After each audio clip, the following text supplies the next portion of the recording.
Bonsoir. Aujourd'hui, le chef de l'État, le président Abdel Fattah el-Sisi, a assisté à la 31e édition du colloque culturel des forces armées. Le colloque avait pour thème ce soir, octobre, défis et volonté, ou volonté et défis. Pour parler justement de ce colloque, mais aussi de la question syrienne, nous avons le plaisir d'avoir avec nous ce soir Dr Yassine Taghiddine. Bonsoir Dr Yassine Taghiddine. Vous êtes membre du parti l'OFD et vous êtes avocat international. Merci, merci d'être parmi nous ce soir. Et justement, on commence avec ce colloque. Voilà, il s'agit justement de la 31e édition de ce colloque culturel des forces armées. Il coïncide justement avec les célébrations de l'Égypte de la guerre du 6 octobre. Aujourd'hui, il y avait en fait pas mal de questions qui ont été évoquées. Au début, il y avait le discours du chef de l'État, mais aussi il a répondu à des questions qui ont été justement proposées par les participants. Mais c'était aussi l'occasion, j'aimerais bien commencer avec le film, voilà, parce que aussi c'était l'occasion de parler un petit peu culture, c'est-à-dire le message de cette force, à savoir le cinéma ou l'art en général, et qui peut justement porter des messages au peuple. Absolument. Il a parlé du film Al-Mamar, en tout cas, le passage. Bien sûr, le passage, voilà. oui. En fait, il faut le traduire le passe plutôt que le passage. D'accord. Le passe de montagne, un peu. Ok, pas très bien. Bon, oui. Mais effectivement, moi j'ai vu le film, c'est un film sur le plan technique, un excellent film. Il rappelle ou il expose, si vous voulez, le problème donc, de la défaite de 1967 d'une manière très claire et très objective. Et donc, il était par surprise à cause de l'hésitation et des fautes de commandement de l'armée, mais qu'il confirme que l'armée, en tant qu'individu, officier et soldat, était décidé à ne pas se rendre, à récupérer la partie de la patrie qui a été occupée et usurpée, oui. Et donc continuer à se battre. J'ai beaucoup aimé une expression qui a été dite pendant le film, quand le fils de l'officier pleurait parce que à l'école, il se moquait de lui, parce que son père était officier. Il leur dit tout simplement que c'est un match, on a encaissé un but, mais le match n'est pas terminé. Oui. Et ça, c'était très très beau. Et effectivement, c'est ça, c'est ça qui montre justement cette soudure entre le peuple égyptien et son armée. Parce que ça a toujours été une armée nationale.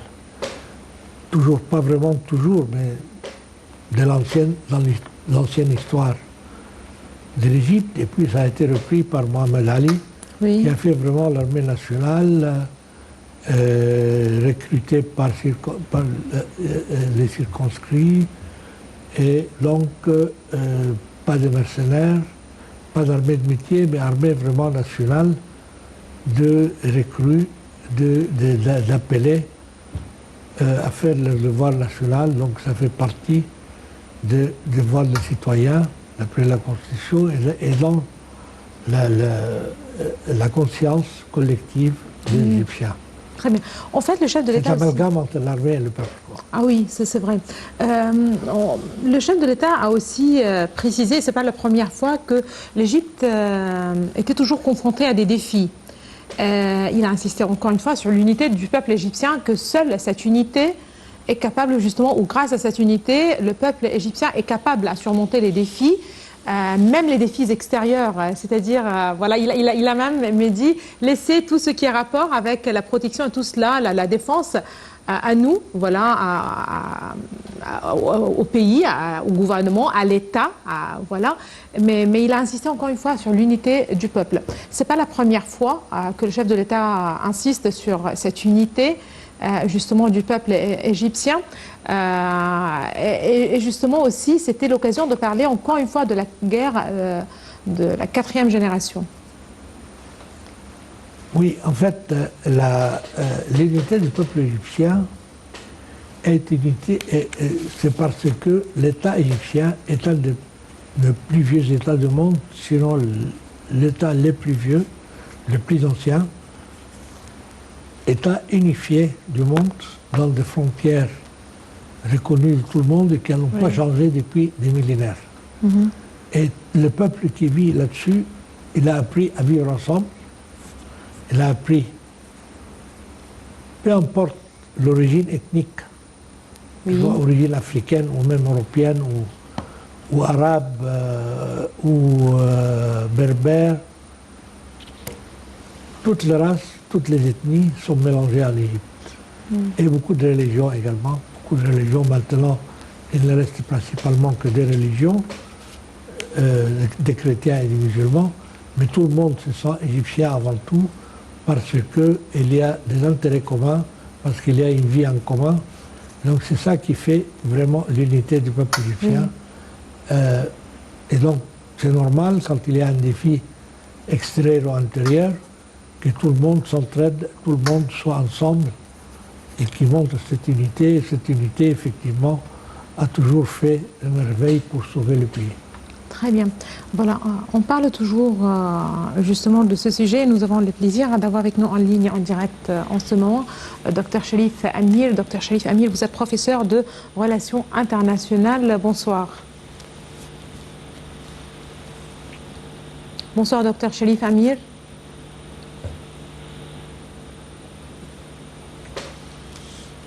Allô, bonsoir. Très bien, nous allons essayer de rappeler Dr Cherif Amir. Mais là, justement, lorsqu'on parle du peuple, on parle de l'armée aussi, voilà, qui fait une partie intégrante de ce peuple.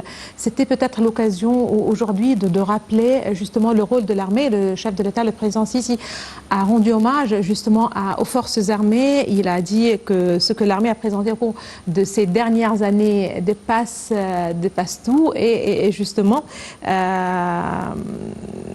et que l'histoire va toujours se rappeler justement des réalisations ou de ce que l'armée, des forces armées égyptiennes ont réalisé au cours de ces dernières années ici en Égypte. Est-ce qu'il fallait justement rappeler le peuple? Voilà, en fait, c'est comme voilà, si on fait allusion, parce que voilà aussi le chef de l'État a précisé qu'au cours des 2 derniers mois, les forces armées faisaient justement l'objet de déclarations ou justement de certains qui ont visé justement l'image des forces armées. Non, moi je ne pense pas que l'image des forces armées ne subit aucun changement auprès du peuple. Parce que ce n'est pas parce que un ancien acteur obscur sort sur Facebook et dit des commentaires ou raconte des histoires abracadabrantes sur l'armée que ça change quelque chose. Je pense que le peuple égyptien a toujours eu confiance et elle garde cette confiance dans son armée. Elle a gardé la confiance de l'armée et l'armée a récupéré cette confiance quand il y a eu un petit flottement en 1967. Mais l'armée a prouvé qu'elle est digne de cette confiance et donc depuis ce qui a été fait à partir donc, de la guerre d'Usure et après la guerre de 1973, le peuple égyptien a toujours confiance dans son armée parce que l'armée fait partie du peuple. Donc avoir confiance en son armée, c'est avoir confiance en soi-même. Quand on parle de l'armée, on dit nous, on ne dit pas autre chose. Mais bien sûr. Ce n'est pas une armée étrangère. Bien sûr. Et là, à présent, nous avons avec nous en ligne, en direct, Dr Cherif Amir. Bonsoir, Dr Cherif Amir. Allô, bonsoir. Dr Cherif Amir, vous êtes professeur de relations internationales. Bonsoir. Voilà. Apparemment, on a un petit problème technique, malheureusement. Mais voilà, nous allons enchaîner aussi en fait avec la question du barrage de la Renaissance, parce qu'aujourd'hui, c'est-à-dire qu'il y avait quelques questions qui ont été adressées au chef de l'État après justement son discours, et ça fait partie peut-être, voilà, c'est devenu comme une tradition que le chef de l'État communique un petit peu, écoute quelques questions, essaye justement de donner des réponses. Et voilà, en ce qui concerne le barrage de la Renaissance, c'était le chef de l'État insistait aussi, encore une fois, sur la détermination de l'Égypte de préserver ses droits quand on parle des eaux du Nil, mais il a aussi précisé que très prochainement, il va y avoir une rencontre. Il va rencontrer le président éthiopien ou le premier ministre éthiopien en Russie.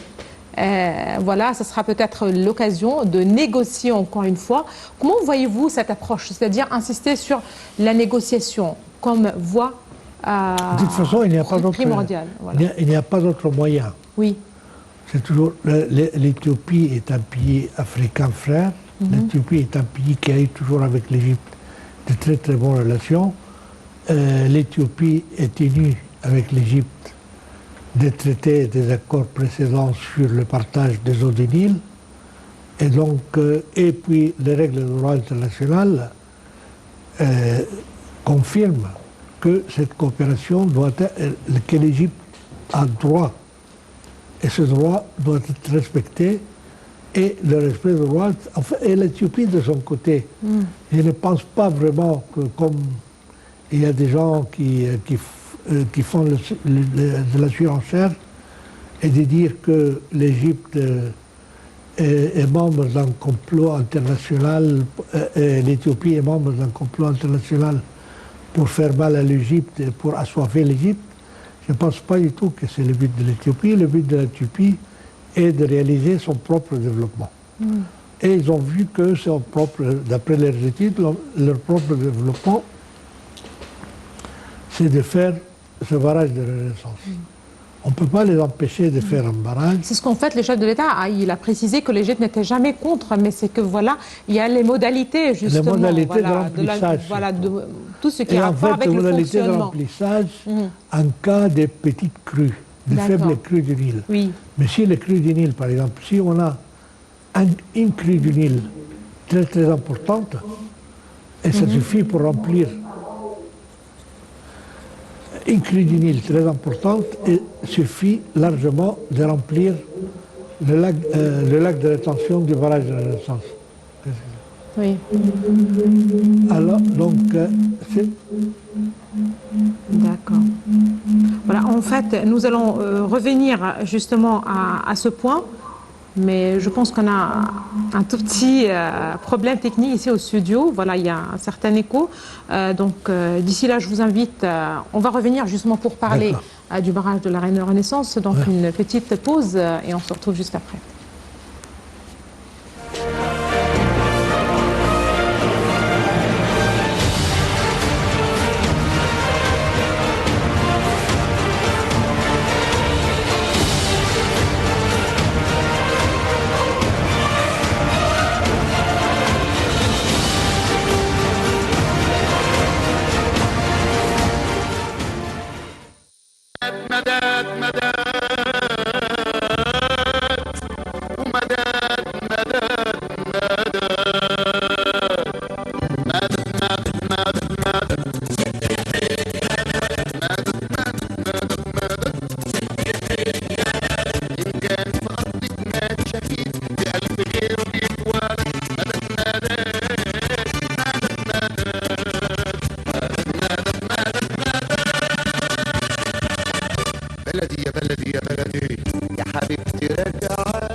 Voilà, justement, on parlait justement du barrage de la Renaissance et justement des déclarations du chef de l'État à cet égard.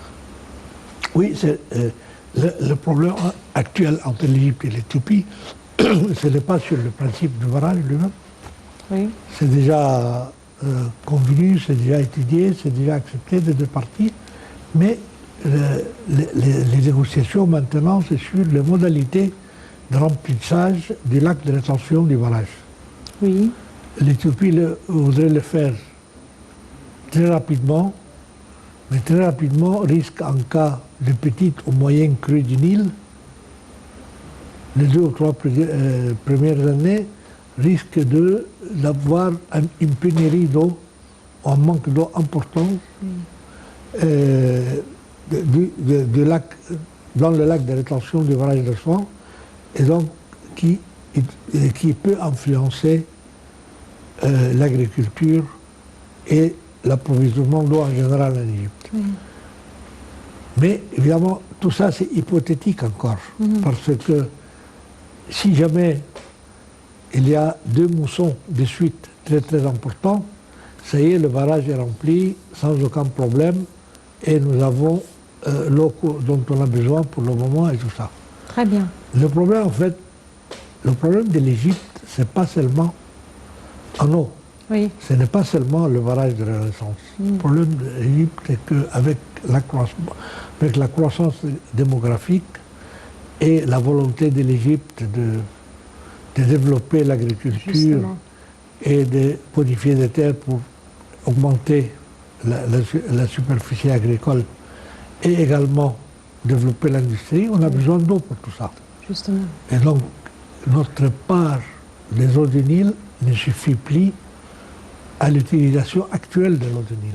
Voilà. Donc il faudra penser aussi à autre chose. En fait, il faudra penser surtout de changer les habitudes. Peut-être ça viendra, mais ça prendra du temps, c'est sûr. Justement.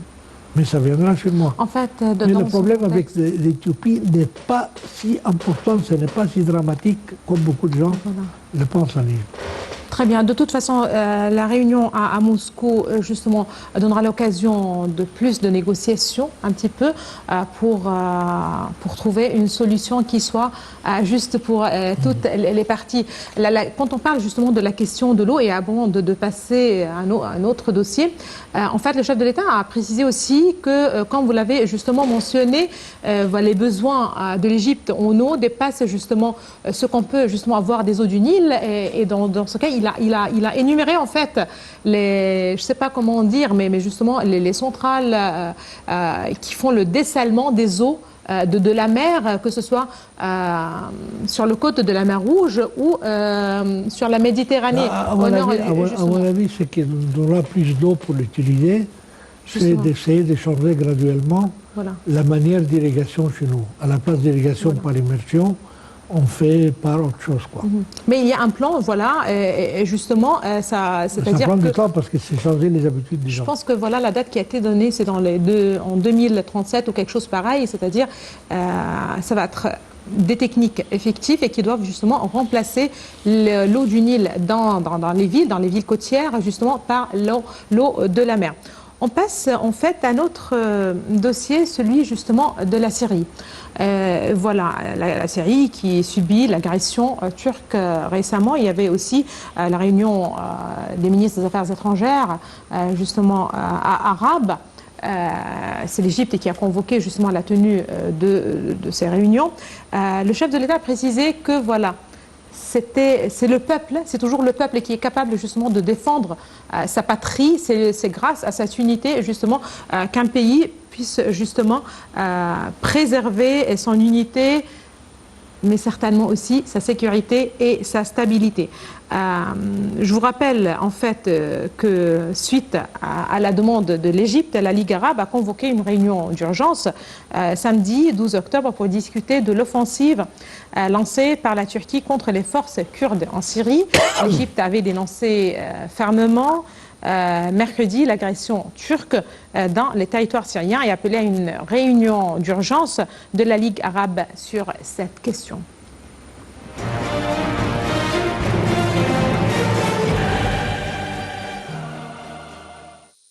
L'assaut turc contre les forces kurdes en Syrie a déjà fait 15 morts, dont 8 civils selon l'Observatoire syrien des droits de l'homme. L'Égypte a vivement condamné l'agression turque dans les territoires syriens et a appelé à une réunion d'urgence de la Ligue arabe sur cette question, a déclaré mercredi le ministère égyptien des Affaires étrangères. À la suite de la demande de l'Égypte, les ministres arabes des Affaires étrangères se sont réunis à Caire samedi pour discuter de l'agression turque sur le territoire syrien, a déclaré le secrétaire général adjoint de la Ligue dans un communiqué. Il a ajouté que l'offensive turque violait le droit international et constituait une attaque inacceptable contre la souveraineté d'un État membre de la Ligue. L'Égypte a qualifié l'opération lancée par Ankara mercredi dans le nord de la Syrie de violation flagrante et inacceptable de la souveraineté d'un pays arabe ami et d'abus de la situation actuelle et des développements que traverse la Syrie. Cette offensive turque enfreint les règles du droit international et constitue une menace pour la sécurité et la paix mondiale, a noté le communiqué du ministère égyptien des Affaires étrangères. À cet égard, l'Égypte a appelé à convoquer une réunion d'urgence du Conseil de la Ligue arabe pour discuter de ces développements et des moyens de maintenir la souveraineté de la Syrie, l'unité de son peuple et l'intégrité de ses territoires. La déclaration de l'Égypte survient quelques heures après que la Turquie a lancé une offensive baptisée Opération Source de paix contre les forces kurdes dans le nord de la Syrie, forces kurdes qu'Ankara considère comme des terroristes.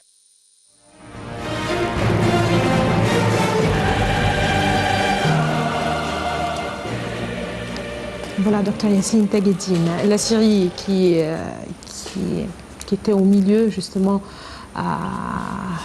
d'une agression, voilà, c'est pas au milieu, mais voilà que...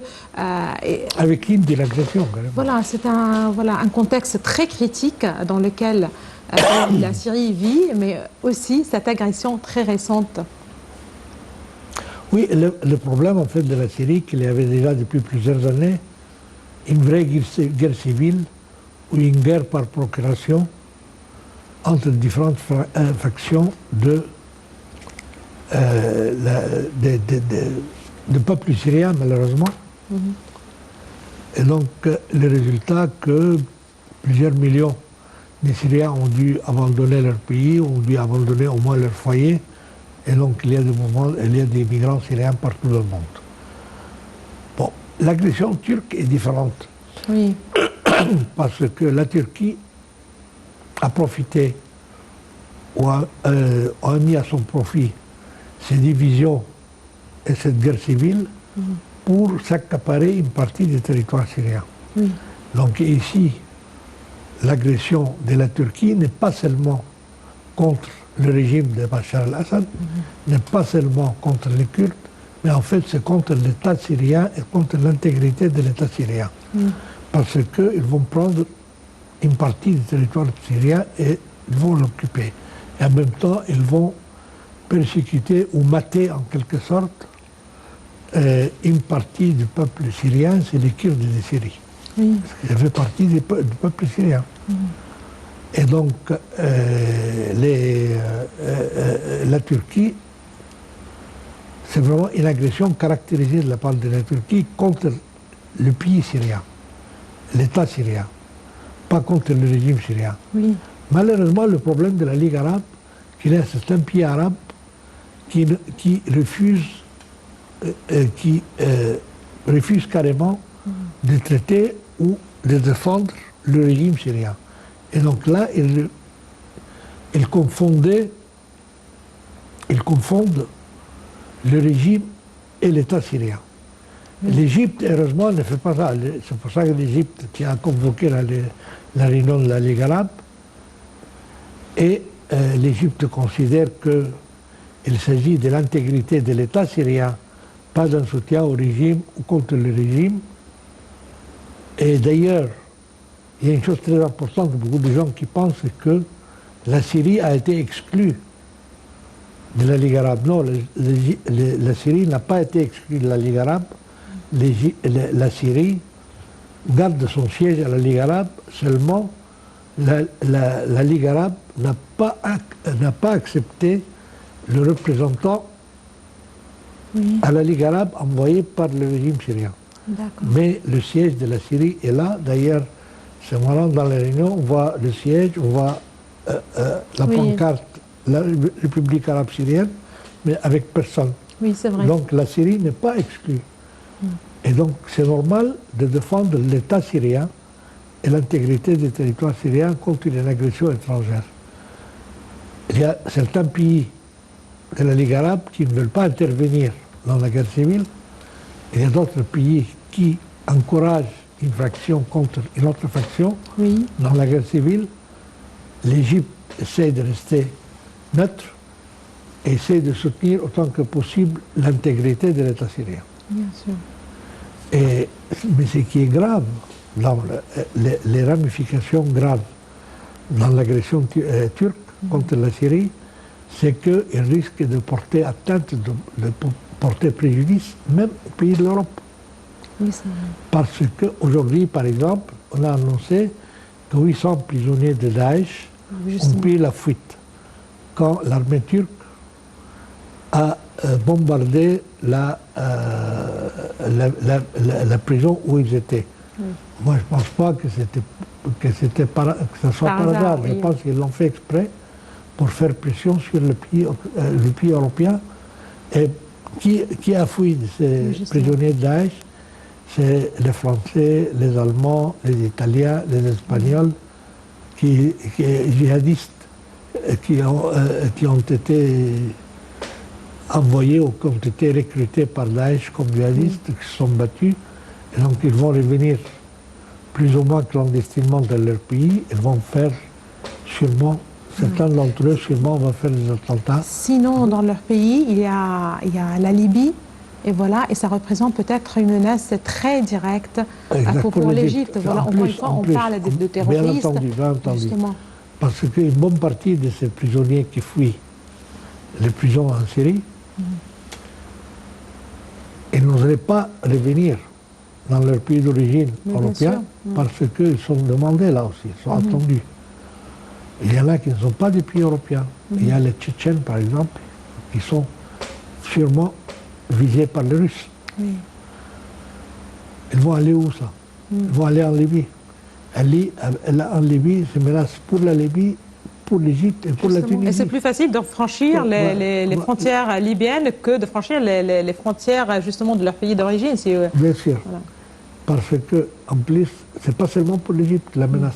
Bien sûr pour la Libye elle-même, en premier lieu. Deuxième, l'Égypte, mais aussi la Tunisie. Et ensuite, c'est la région qui est visée. C'est C'est pour déstabiliser la région. Oui, elles vont rejoindre, et ça la France le sent très bien. En ce cas-là, par la Libye et le Tchad, ils vont rejoindre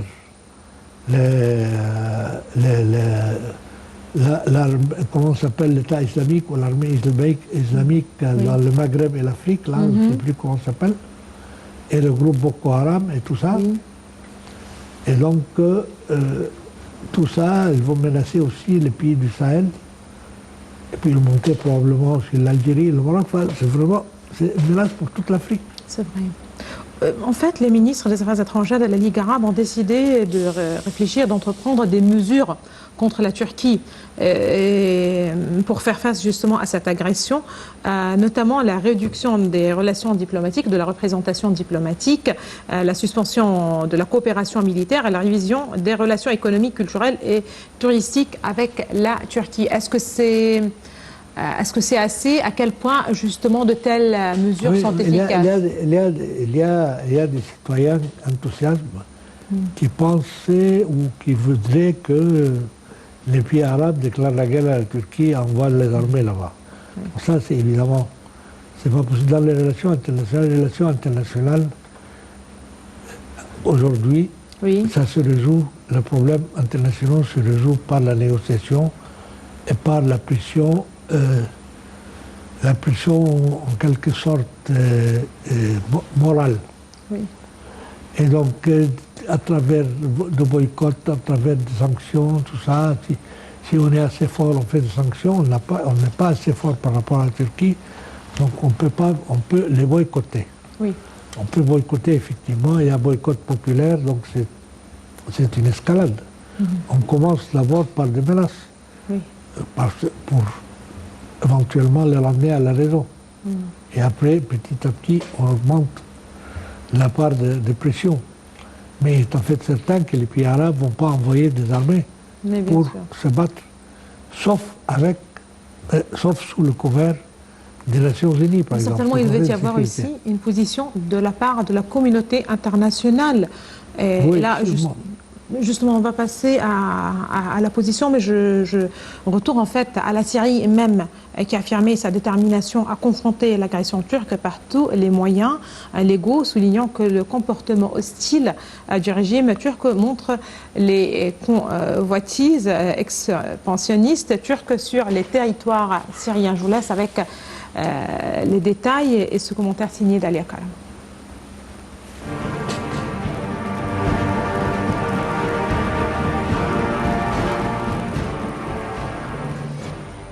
Après les menaces d'intervention de la Turquie contre les forces kurdes dans le nord de la Syrie, Damas a fermement répliqué mercredi 9 octobre, se disant prêt à défendre son territoire.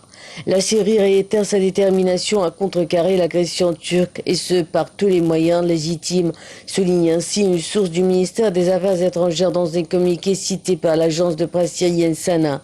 Dénonçant les ambitions expansionnistes turques, le communiqué de la diplomatie syrienne condamne encore des renforts militaires à la frontière. Le texte souligne par ailleurs que les autorités syriennes font porter la responsabilité de ce qui est en train de se passer à certaines organisations kurdes, rappelant qu'elle les avait avertis de ne pas devenir des outils au service de la politique américaine contre leur patrie. Toutefois, Damas se dit disposé à accueillir dans son giron ses enfants égarés s'ils retrouvent la raison. Ces mises en garde n'ont pas empêché la Turquie plus tard dans la journée du 9 octobre de lancer son offensive contre le nord de la Syrie, contre la milice kurde des unités de protection du peuple YPG, baptisée Source de paix.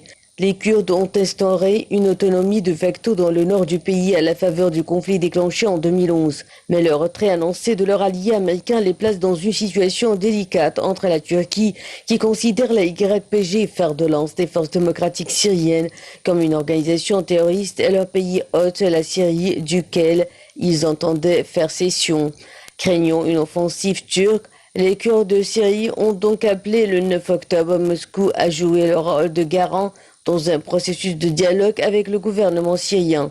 L'administration semi-autonome kurde a ainsi déclaré dans un communiqué espérer que la Russie jouera un rôle de soutien et de garant. Un peu plus tôt dans la journée, le ministre russe des Affaires étrangères Sergueï Lavrov avait lui-même appelé de ses vœux à la tenue d'un tel dialogue, soulignant l'importance de préserver l'intégrité du territoire syrien.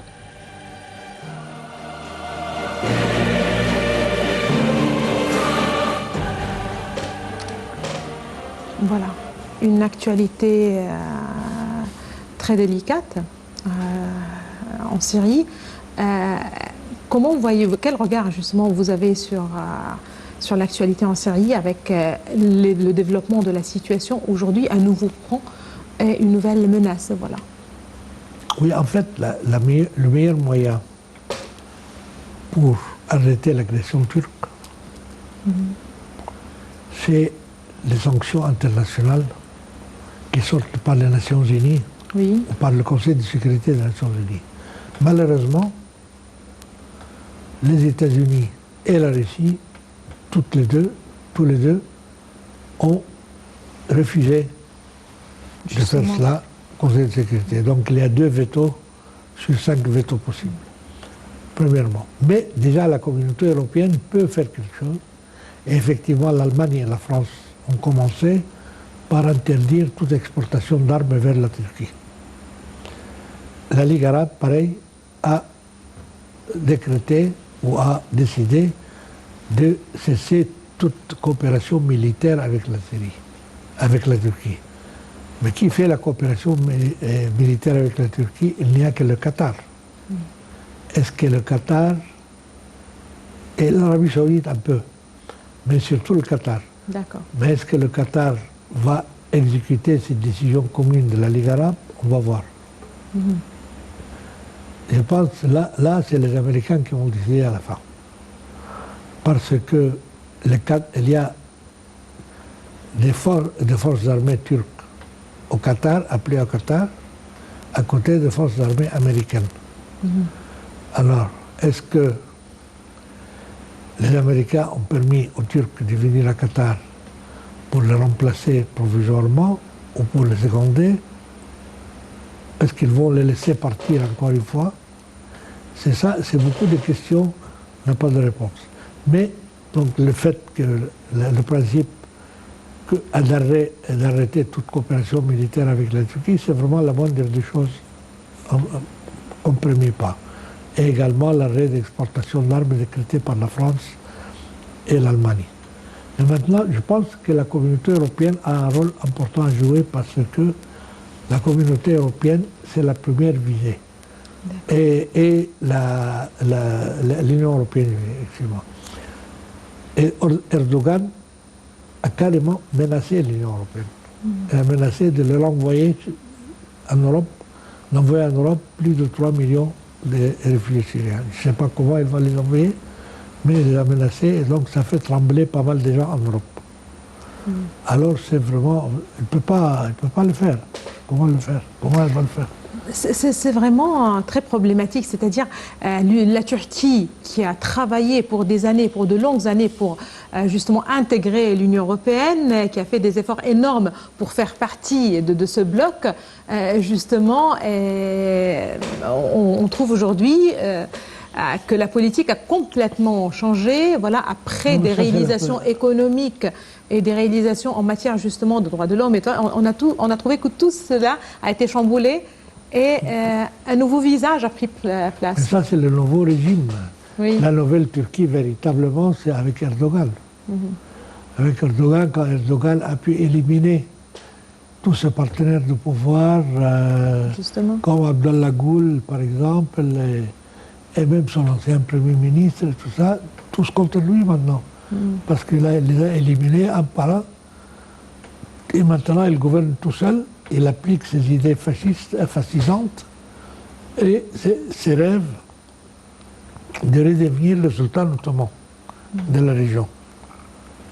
Est-ce vraiment des rêves ou est-ce que c'est un exercice de pouvoir, une sorte d'exercice de pouvoir pour aussi plaire à la fraction nationaliste des Turcs, et qui est une fraction assez importante avec la tradition kémaliste et tout ça. Donc,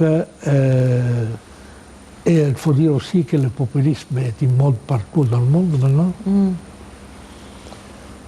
Donc, la Turquie, on doit taper sur la table devant la Turquie. La communauté internationale doit taper sur la table et dire, ben, ça suffit, vous avez...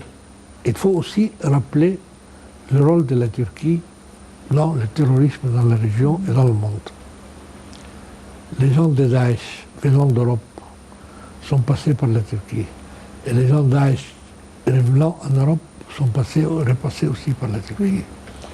C'est la Turquie qui a, c'est le service de renseignement turc, maintenant c'est établi partout dans le monde, qui a aidé et qui a entraîné les terroristes de la soi-disant la Syrie démocratique. Oui. Et les groupes, je ne sais plus comment faire, les différents groupes pseudo-islamistes qui sont là, qui sont financés, entraînés et armés par la Turquie. Et il y a de fortes soupçons aussi qu'ils ont aidé Daesh aussi bien en Irak qu'en Syrie. Parce qu'en fin de compte, ils ont des visées sur l'Irak et sur la Syrie. Ils disent que la région du nord de la Syrie, c'est habité par des Turcs. Donc il faut que ce soit turc, pas syrien, parce qu'Alep, à partir d'Alep, au nord d'Alep. Et puis ils veulent en même temps éliminer ou déplacer les Kurdes de Syrie ou les intégrer dans la partie kurde d'Irak, parce qu'ils sont trop grands pour être absorbés, la partie kurde de l'Irak. Et en même temps, en Irak, ils veulent avoir un passage par la Syrie vers une partie d'Irak qu'ils prétendent être turque, Mossoul et Kirkouk. Mossoul et Kirkouk est habité par des Turkmènes. C'est vraiment triste comment on est en train de redessiner les frontières. C'est-à-dire, en fait, la politique fascistes d'Erdogan, Oui. en fait, reviennent à classifier les gens et classifier les États par les ethnies. On De aimerait manière bien. ethnique, c'est vraiment Oui. à la manière des nazis, exactement. Un retour, justement. Un retour, en fait, à la position de la communauté internationale, peut-être une position ferme de la part de la communauté internationale puisse justement arrêter la progression des choses, on l'espère bien. Et là, je rappelle que l'attaque turque en Syrie a suscité un concert de réprobation, vous l'avez mentionné aussi, et des menaces de sanctions contre la Turquie par des sénateurs, par exemple, américains. Le déclenchement de l'offensive a été fermement condamné par plusieurs pays européens qui craignent un chaos susceptible d'ouvrir la voie à un retour en force de Daesh et qui fait planer l'incertitude aussi sur le sort des prisonniers, comme vous l'avez justement mentionné, des IPG. Dalia Karam.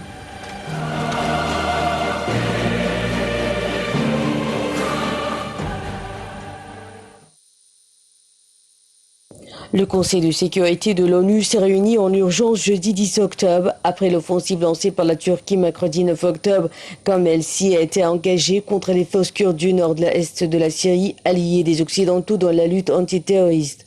Le président américain Donald Trump a estimé que l'opération d'Ankara était une mauvaise idée tout en espérant que son homologue turc Recep Tayyip Erdogan agisse de manière rationnelle et aussi humaine que possible. En début de semaine, c'est pourtant le retrait des troupes américaines de secteurs frontaliers en Syrie et les déclarations contradictoires de la Maison-Blanche qui ont ouvert la voie à l'offensive. Deux sénateurs démocrates et républicains ont dévoilé mercredi une proposition visant à sanctionner très sévèrement la Turquie si elle ne retire pas son armée. Ce projet imposerait au gouvernement de Donald Trump de geler les biens aux États-Unis. Des plus hauts dirigeants turcs imposeraient des sanctions à toute entité étrangère qui vendrait des armes à Ankara et viserait aussi le secteur énergétique turc. Paris a très fermement condamné l'incursion turque qui doit cesser. Même exigence du président de la Commission européenne Jean-Claude Juncker. L'Allemagne a estimé que l'opération risquait de provoquer une résurgence de Daesh et Londres a dit sa sérieuse préoccupation. Avant le déclenchement de l'offensive, le président russe Vladimir Poutine avait appelé M. Erdogan à bien réfléchir. Amnesty International a souligné qu'à la fois les forces turques et kurdes avaient dans le passé mené des attaques aveugles en Syrie et y ont fait de nombreuses victimes parmi les civils. L'ONG a exhorté à faire en sorte que cela ne se reproduise pas.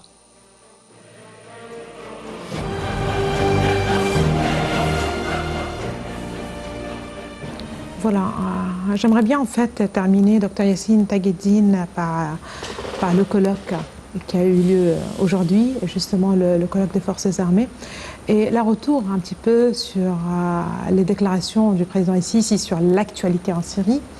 On savait tous que l'Égypte condamne fermement l'attaque turque, que l'Égypte était toujours avec le peuple syrien et pour l'unité de la Syrie, mais encore une fois sur justement ces menaces, ces plans qui visent à déstabiliser un certain pays et qui visent justement les pays arabes, des pays arabes. Et on retourne encore une fois sur cette notion, sur le peuple. C'est seule l'unité d'un peuple qui est capable justement de faire face à un tel défi. Bien entendu, oui, bien entendu. Bon, l'Égypte, bien sûr, et avec le peuple syrien, avec l'intégrité de l'État syrien. Peu importe le régime qu'il y a, mais le changement de régime, c'est une affaire intérieure en fait. Oui. Et donc, vis-à-vis de l'extérieur, il faut sauvegarder l'intégrité de l'État syrien, l'empêchement de sa division, et donc être avec le peuple syrien dans ce sens, autant que possible, diminuer les souffrances du peuple syrien qui souffre énormément. Il y a plusieurs millions de réfugiés, comme on l'a dit, et donc qui souffrent bien sûr évidemment plus, pas loin maintenant, jusqu'à maintenant, de 500 000 morts dans un pays comme la Syrie, ça fait vraiment mal.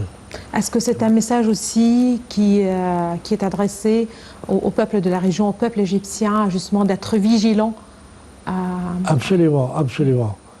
Et je ne dirais pas qu'il ne faut pas trop rappeler ça parce que c'est tellement clair et tellement évident Et le problème, en fait, c'est ce qui pourrait miner un peuple et le diviser, c'est les différences viscérales d'idéologie. Et dans le cadre en fait, c'est ce qui sauvegarde ça, c'est la démocratie. Parce que dans le cadre démocratique, quand on se débat, quand on débat d'idées politiques, c'est pas grave, on ne se tue pas. C'est vrai. Mais quand on commence à entrer idéologique, on peut se tuer. Justement, je vous remercie infiniment, Dr Yassine Taguedine. Vous êtes membre du parti ELOAFD, vous êtes aussi avocat international. Merci beaucoup d'avoir été parmi nous ce soir. Merci à vous. Madame, monsieur, merci à vous aussi de nous avoir suivis. Excellente fin de soirée à toutes et à tous et au revoir.